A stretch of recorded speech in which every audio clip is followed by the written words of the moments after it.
not making 9:30. We're doing our best we can. We'll get here. We're hoping in about 10, 15 minutes.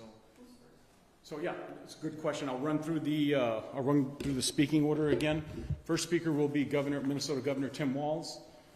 Second, he will then turn it over to BCA, Bureau of Criminal Apprehension, Superintendent Drew Evans, DREW Evans, E, V as in Victor, A, N as in Nancy, S as in Sam. He will then turn things over to the Department of Public Safety Commissioner Bob Jacobson, JACOBSON.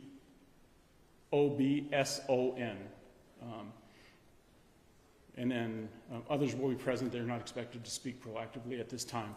That can always change things. Are pretty fluid. Yep, DPS Commissioner. Thank you very much. Yep, that's correct. You say 2 minutes? What's that? You say 10 to 15 minutes? I'm saying everything's going to have to be fluid. We're expecting 10 to 15 minutes. If anybody who's here and can tell you that who's worked in the past, I don't like to make promises I can't keep and things that are out of my control. I expect 10 to 15 minutes, but we'll get there as we can. Thank you.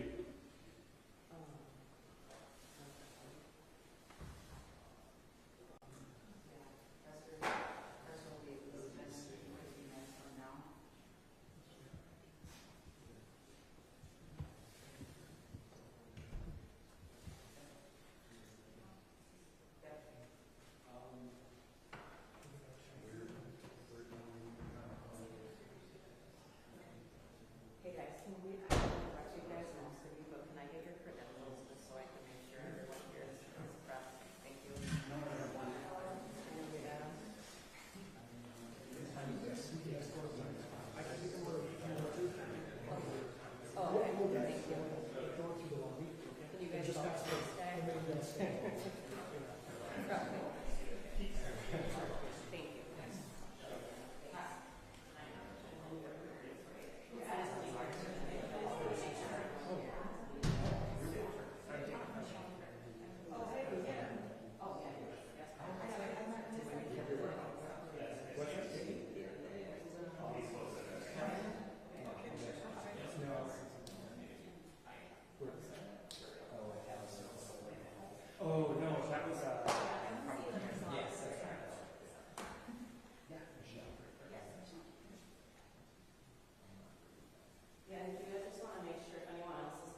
Microphone check, microphone check. Check. Are you dialed in? They told me ENG5, but I don't have that number. I'm on IFB 21. Okay. He's on IP 21.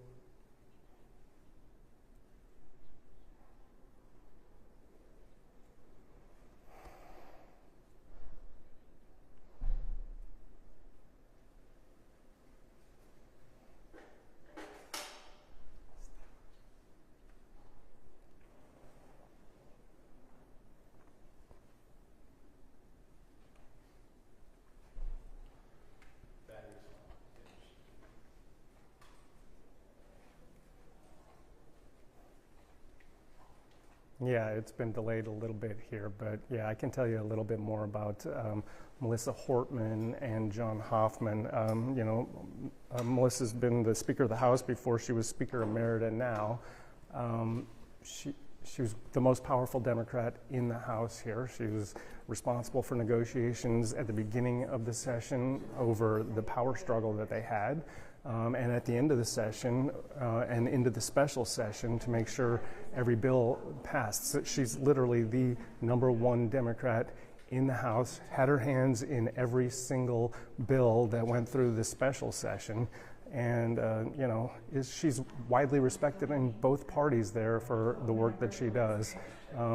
Lisa Dameth, the actual Speaker of the House this last couple of months here, said that she, very much respected Melissa Hortman and the work that she did. They actually did press conferences together on a few occasions, especially during the special session. They acted as a House, kind of not divided, but together, even though it was a Republican and a Democrat split of 67-67, when they went into negotiations on conference committees and when they went into the special session, it was often House versus Senate, not Democrat versus Republican, and a lot of that had to do with Melissa Hortman. She's the one who cast the vote that made sure that the agreement that they all reached passed that had to do with MN care for undocumented adults being cut off. She made that agreement. She cast that vote. She said it was the hardest vote she's ever cast, and she's been there for quite some time. Senator John Hoffman is the head of the Human Services, the chair of the Human Services Committee, and got that bill through during the special session. A very important bill, one of the highest spending. Besides education, it's the highest spending bill that they have. So a very important bill. It was controversial in some ways with some cuts that were to disability waivers being capped in the future, and the tug of war between nursing homes, disability services, and a lot of other stuff like that. So a couple of very important folks here, well, not here, but at the Capitol.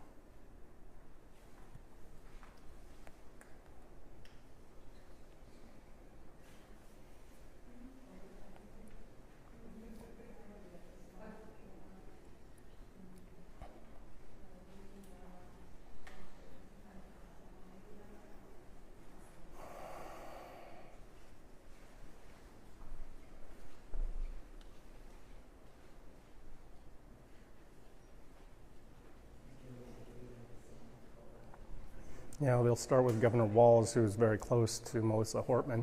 They'll also hear from Drew Evans from BCA and from Bob Jacobson, the head of DPS.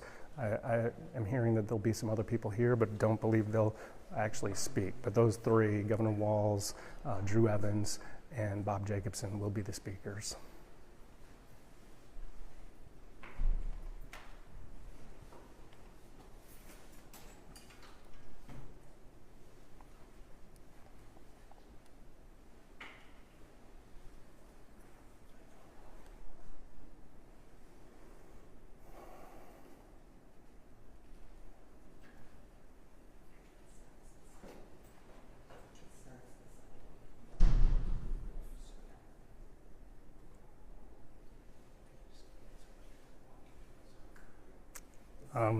They're mostly behind closed doors here for me, and I just got here. I was on my way to Fargo to do a customs interview and turned around and came back to do this.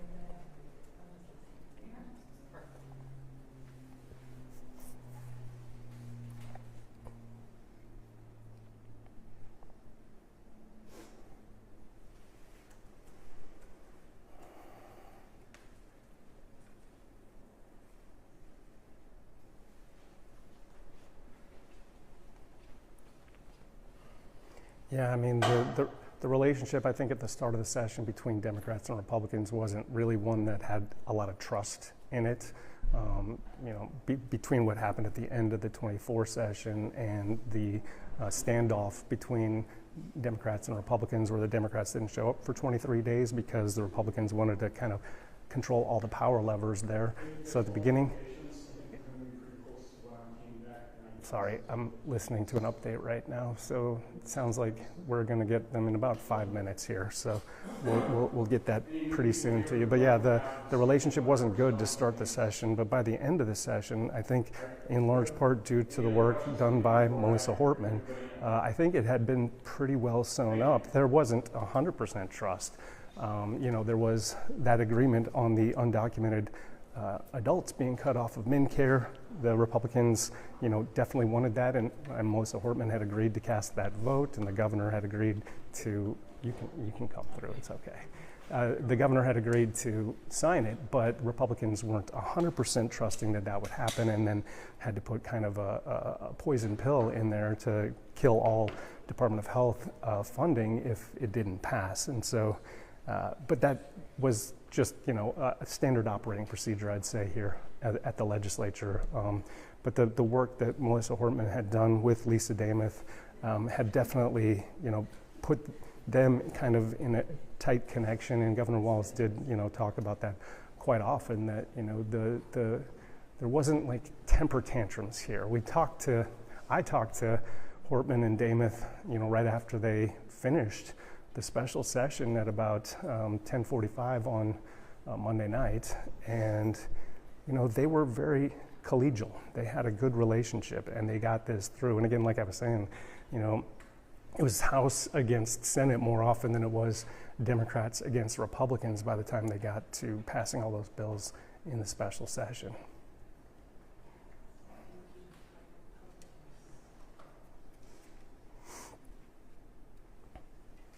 Yeah, just shocking here, yeah.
Thank you for being here.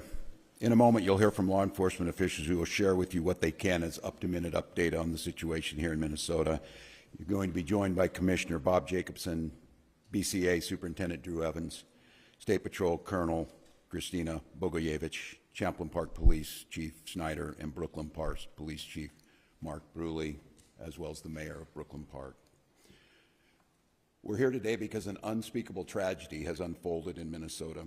My good friend and colleague, Speaker Melissa Hortman, and her husband Mark were shot and killed early this morning in what appears to be a politically motivated assassination.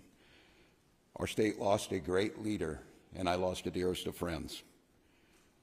Speaker Hortman was someone who served the people of Minnesota with grace, compassion, humor, and a sense of service. She was a formidable public servant, a fixture and a giant in Minnesota. She woke up every day determined to make this state a better place. She is irreplaceable, and we've been missed by so many. Minnesota's thoughts and prayers are with her family, her loved ones, her children, and her parents. My prayers also go out to State Senator John Hoffman and his wife Yvette, who were each shot multiple times. The Hoffmans are out of surgery at this time and receiving care, and we are cautiously optimistic they will survive this assassination attempt. This was an act of targeted political violence. Peaceful discourse is the foundation of our democracy. We don't settle our differences with violence or at gunpoint.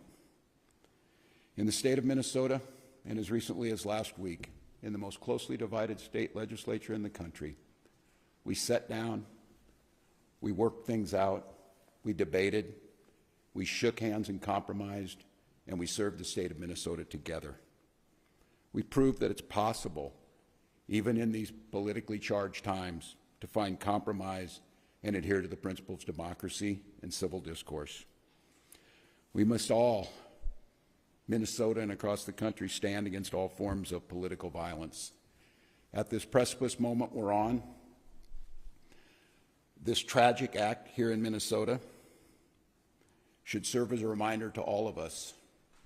The democracy and the debates in the halls of Congress, in state houses, in school boards, is a way to settle our differences peacefully and move society to a better place. We're collaborating with all local, state, and federal agencies on a full investigation. We're committed to keeping Minnesotans informed as the situation continues. I assure you that those responsible for this will be held accountable, and each and every one of us are committed to making sure that a tragedy like this never repeats itself in Minnesota or across this country. I'd now like to turn it over to my public safety team to fill you in on the specifics of this ongoing investigation. Thank you, Governor, and thank you, everyone, for being here today. My name is Drew Evans, and I'm the superintendent at the Minnesota Bureau of Criminal Apprehension. I want to start by just expressing our deepest sympathies to the communities, the family, the friends, and everybody that cared about the individuals that were gunned down today. When we have individuals like this in our political leadership, they're not only political leaders, but they're members of the community, well-known members of the community, that the tragedy in a situation like this is not only for them, their friends and families, but us collectively, the communities they represent, us as a state of Minnesota as a whole. About 2 a.m. this morning, there was an original call in the city of Champlin where there was an individual that had shot Senator Hoffman and his wife. Police responded to that location. They were dealing with that and working through that process overnight. And then later on, at approximately 3:35, that another call came in when it was officers proactively checking because they knew of the incident that occurred, and they were going to check on Speaker Hortman at that time, at which time Brooklyn Park police officers encountered the individual who immediately fired at them, and they exchanged gunfire, and then the individual was able to escape during that exchange of gunfire. At the residence in Champlin, there was life-saving measures that were provided there. Both individuals were transported, as was previously noted, and they both received surgeries for their injuries at the hospital, and their conditions are at this time, both those individuals, Senator Hoffman and his wife, are both alive at this time, but they suffered gunshot wounds and are obviously in a difficult situation. But we're cautiously optimistic that they will continue to improve. At this time, it is a very active scene still, as you've seen. The Brooklyn Park Police Department, along with other members, the Hennepin County Sheriff's Office, State Patrol, FBI, BC, and many others are actively engaged in a manhunt for the individual that we believe is responsible for this. And so we'll be sharing the identity with those individuals as this progresses, but I'm going to caution you, I know there's going to be a ton of interest in this.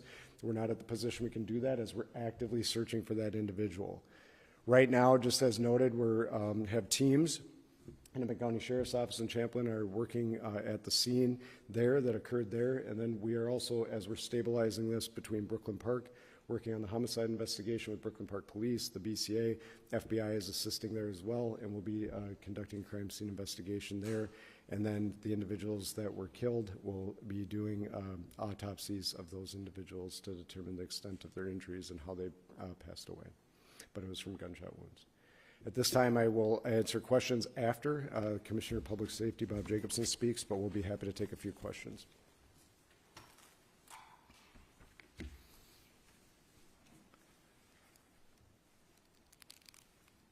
Thank you, Superintendent Evans. My name is Bob Jacobson. It's my honor to serve as the Commissioner of Public Safety for the state of Minnesota. This is a dark day today for Minnesota and for democracy, but we will not allow fear or violence to define who we are or how we move forward. We will stand together and we will stand strong. Our hearts, of course, go out to the victims, their families, their colleagues at the Capitol, and to the communities that they serve with dedication and with integrity. These are public servants, leaders who committed their lives to improving the lives of others, and they were targeted in a violent and cowardly way. The suspect exploited the trust of our uniforms, that our uniforms are meant to represent. That betrayal is deeply disturbing to those of us who wear the badge with honor and responsibility. We want to reassure the public that there is increased security in place for elected officials and others who may be at risk. If you see anything suspicious, especially involving individuals impersonating law enforcement, please report it immediately by calling 911 or your local police department. With that, I'll step back and we will be available for any questions. Thank you. One reminder, please, as you ask your first questions, please don't forget to introduce yourselves, your media organization, and to the folks answering the questions, please don't forget to repeat the question. So can you say one more time? So you were just going to proactively check on Speaker Emeritus Hortman, and then police there encountered the gunman or someone with a gun and exchanged gunfire. Can you just go over that one more time, please? I can. Good morning, Police Chief Mark Bruley, Brooklyn Park Police Department. The question is, how did we get to Representative Hortman's house, and it was proactively or not? The circumstances unfolded in Brooklyn Park this morning is that we assisted the Champlin Police Department on a shooting. That shooting was made aware by one of our sergeants that it was at Senator Hoffman's home. In hearing that very intuitive sergeant asked our officers to go check on Melissa Hortman's home, the representative that lives in our community, just proactively as due diligence to swing by. That police officer and his partner pulled down the street. When they arrived at Melissa's house, they noticed that there was a police vehicle in the driveway with the lights, emergency lights on, and what appeared to be a police officer at the door coming out of the house. When our officers confronted him, the individual immediately fired upon the officers, who exchanged gunfire, and the suspect retreated back into the home. Was this was this an actual police officer or impersonating a police officer? Yes, the question is, was it a real person or a person impersonating a police officer? It was not a real police officer. This is somebody that clearly had been impersonating a police officer, again, using the trust of this badge and this uniform to manipulate their way into the home. So Chief Bruley, janitorial Care 11, the person not only was wearing a badge posing as a police officer, when they approached their victims, they had a car with lights and sirens? Yes, the question is what kind of vehicle and how were they dressed? They did drive a vehicle that looked exactly like an SUV squad car.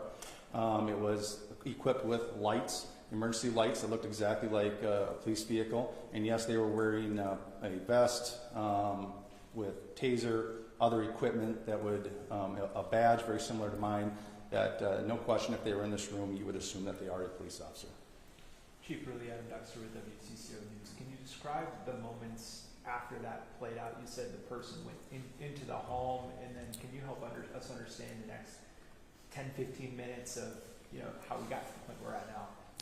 Yeah, briefly, although I'm just going to remind us that this is an absolutely active investigation. We have thousands of people sheltered in place in the city of Brooklyn Park right now. We are in an extensive manhunt involving hundreds and hundreds of police officers and SWAT teams searching, gridding off areas as we believe confidently the suspect had fled out the back of the house after being confronted by the police. Very briefly, after the officers had exchanged gunfire and the suspect retreated into Melissa's home, they immediately went up to the threshold and looked in and seen a male that was down, clearly had been struck by gunfire. They made limited penetration, grabbed a hold of the male and drug him out to safety to attempt first aid. However, he was pronounced dead shortly after that. At that point, the officers surrounded the house, got additional resources and SWAT resources, and then ultimately went in with a drone identifying a female in the home. How far apart are the two scenes? About 8 miles? I would say, yeah, somewhere around 5 or 6 miles apart.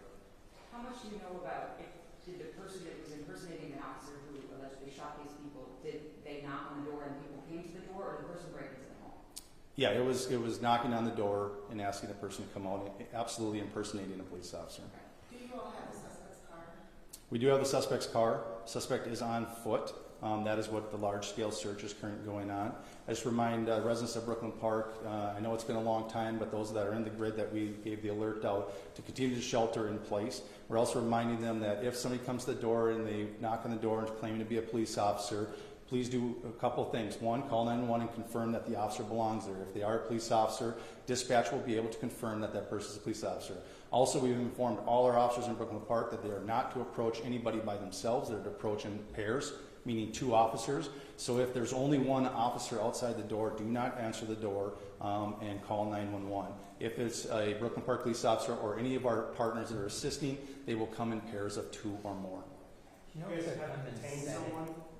I'm sorry, 1 at a time. Do you know if the gunman said anything, like when he knocked on the door? Did he say anything to like Senator Hoffman or anything? You know? We do know that he did, but I'm going to hold that back as part of the investigation right now. You guys did detain someone for information? Is that accurate? This is a very large-scale search, so we have detained several people and questioned them, but we do not have anybody in custody at this time. I know you may not want to identify that person publicly, but have you privately identified the suspect? We have people of interest that we are looking for. Michelle Griffith, Minnesota Reformer. Other than that, these are 2 Democratic lawmakers. Is there anything else to suggest that this is politically motivated? Again, I'm going to hold back most of the information. This is part of the investigation to be completed. This is rapidly evolving, just occurred a few hours ago, and we're trying to sort it out. We have partners from the FBI, the BCA, the Hamilton County Sheriff's Office, and almost every suburban agency in our community helping us with this. So it's very complex and working on it. What I will tell you, when we did a search of the vehicle, there wasn't a manifesto that identified many lawmakers and other officials. We immediately made alerts to the state who took action on alerting them and providing security where necessary. And that's about, I'll stop there. Chief, thank you very much. We're going to take one more question. Sure, with the BCA, can I ask you use the word target, and that's kind of along the lines of Michelle's question in terms of politics, Democrats, Republicans. These are both Democratic lawmakers. You said the word targeted. So targeted because they're politicians, or targeted because they're Democratic politicians? So the question is were they targeted, and when I use the term, why am I using the term? As Chief Bruley noted, there was a list of individuals, and the individuals that were targeted in this situation were on that list. And so when we're looking at that, as Chief Bruley said, it's far too early in the investigation to be able to provide information, but I do think we'll be in a position where we'll be able to develop the motivation behind these attacks, and we'll be able to provide more information as this unfolds. And so that's part of the reason we're using it, is I think there's some preliminary information that is telling us kind of where this is headed, but we need a lot more work done by all the teams that are here working on that to be able to provide that with you with a degree of accuracy. Are you able to say how many individuals were on that list? Thank you. There's a rally at the Capitol today. Can you guys, is that still Yep, any hold on. advice about Colonel, that? you want to talk about the rally at the Capitol? Thank you. Yep. Good morning, Colonel Bogievich with the State Patrol. We are aware of the demonstrations across Minnesota, including the Capitol and across the nation. We will work with our state partners and our local partners to provide security and safety for those that attend. Christy, you've known of Pioneer Press. Can you confirm that you will have a sniper station at the Capitol today? The question was, will we have a sniper at the Capitol? We don't discuss our security plans on the Capitol grounds. Colonel, thank you. Okay, thank you very much, everybody, for being here. We will, I think you do have, and if you haven't, let me know, but we do have a place where you can send inquiries for either interview requests, information requests. We have our State Emergency Operations Center set up. If you need information on how to make those requests and make sure that we see them, let me know. I don't know if it was said, I missed it. We will also the letters from Yeah, I'll check on that for you and get back to you. Anybody else have any other follow-ups that I can try and get? Yeah, but people on the list. One more time? People on the list, are they still speaking? Okay, I'll check. You know, I'm going to leave that to whatever they talk about here. I myself, I think what you heard was found. I haven't seen that, so I can't really answer that question. Do you know the last place they saw the shooter, or did they ever? I don't. Yeah, all that's investigative. We're not going to get into that at all. Thank you for asking. I do appreciate the question, as you know. Again, investigative. As many of you know, I used to be on your side of the table. I appreciate the question. We're not going to get into that. Will you be coming back and letting us Yep. Give me 1 second. Give me like 2 or 3 minutes, and I'll try and get. So the question, as I understand it, is: will Governor Walz still be speaking at the event, and others who were expected to speak, will they be there as well? Is that true? Correct. All right. I'll be back as soon as I can. And if they want to share the last place for public safety in terms of residents, is there anything hostile they should be aware of? Or? Yeah, I think to that point, I would just go with what Chief Rudy said, which is shelter in place. Thank you.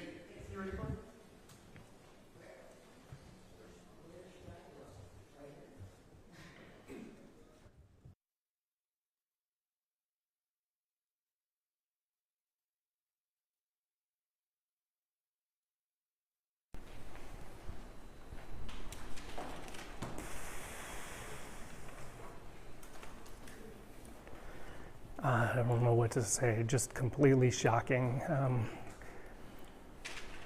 Can you hear me? I'm sorry. It's just a complete shock. It's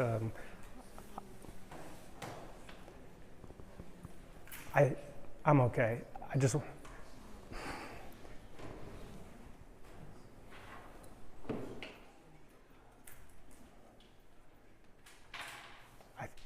I can talk through it. I'll talk through it. I was supposed to interview Melissa Hortman on Monday morning as we kind of wrap up this session, and this is completely shocking, that this kind of political violence. But I mean, you heard it there. Like, I watched the governor walk in here. I watched his staff. I could tell that they were extremely emotional already. The governor, spoke just briefly, gave just the basics and handed it over to Drew Evans, and he walked right out of the room. That is very atypical for Governor Walz. He's usually very available as soon as he's done speaking and hands over to other folks. He will stick around and take questions, but he's not in a position right now, I guess emotionally, just from looking at him, to take any questions. He's very close to Melissa Hortman, and spent several weeks here just trying to put Minnesota's budget together with her and the other leaders, but that's a tough one for him. And I could see it on his face and on the faces of his staff members who were in this room as well. The updates from the law enforcement folks, a little more matter of fact. I think that they're kind of more used to a situation like this, but just some of those details there. It'll be really interesting to hear what's in that manifesto that they found behind in that SUV, but just kind of shocking the way that all went down, going from Senator Hoffman's house, where that happened at about 2:30, to they said 5 or 6 miles away, to Speaker Emerita Hortman's house, where they went an hour later just kind of on a hunch to check on her safety. I assume, from what they said, that all of the leaders, the politicians, they are being watched right now to be, to make sure they're safe. It sounded though like just one person involved in this, a guy pretending he's a police officer, both in uniform and in the vehicle he had, but a person with a manifesto that they've seen, and they can already tell this is politically motivated. So sounds like we'll get some follow-up questions answered here in 5 or 10 minutes. But so that's the update here. But I mean, just completely shocking to hear this, and somebody doing this for clearly political reasons, targeted 2 Democrats here. Don't know what else was in that manifesto or where he might have gone after he left Speaker Emerita Hortman's house. But he didn't make it very far after that because of that hunch, and because Brooklyn Center PD were right there to kind of intercept him, not catch him per se, but they definitely may have prevented more violence, because they interacted with him, exchanged gunfire with him, and now you heard the manhunt. There are thousands of people who are sheltering in place there. They have, people on the ground, and they think he's on foot because they have his SUV. It's still a scary situation if you're in that Brooklyn Park area, though. Share this information with you as known Speaker Hortman for quite some time. They just got through a special session where she was working in partnership with her Republican colleagues in the state to get to the deal. So it is an extremely dark day. It's shocking.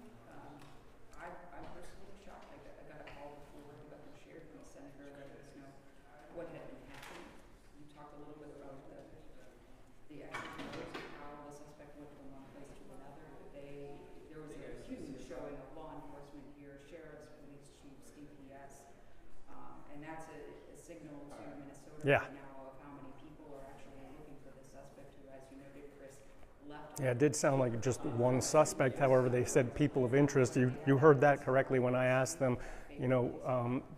whether they had privately identified the suspect, because of course at this point they don't want to publicly identify him, I guess. But I asked if they had privately identified him, and they said we do have some people of interest. So curious there. Curious also, you heard the amount of police gear this person had. So I asked if this was an actual police officer or someone impersonating one, and they did clearly say it was somebody impersonating a police officer. As a part of democracy, if they will still, we don't know. If those rallies and things are but right now it's a man who's but we want to know exactly where and ask that question. One, because they have any idea. They didn't want to share that. They just never just decide. Doesn't matter which street is the most and as you mentioned, the person is in a single uniform by themselves, saying they are law enforcement. The park station there will only be two police officers outside. And that comes back to, I've said during this morning conversation with the neighbor, who asked the police, you know this house in the grade. We just know who she was.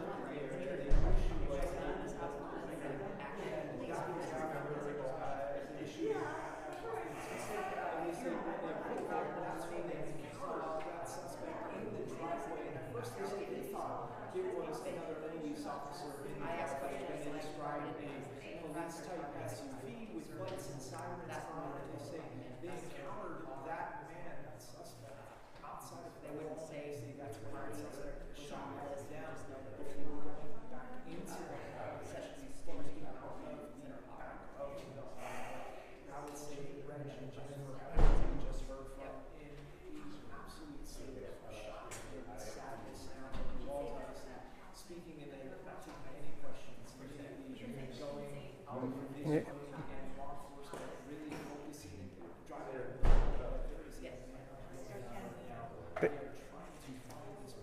No, they walked back in here and said that we could ask some clarifying questions in 5 or 10 minutes. So I don't think that's going to be the same folks up there, and I think it might be a little more informal and not in front of the podium there, but we can ask some follow-up questions here pretty shortly. So I Do not answer again, especially if this is a person who looks like a law enforcement officer. I say, unless there's two law enforcement officers, do not answer your report at this point. Again, they are really just trying to.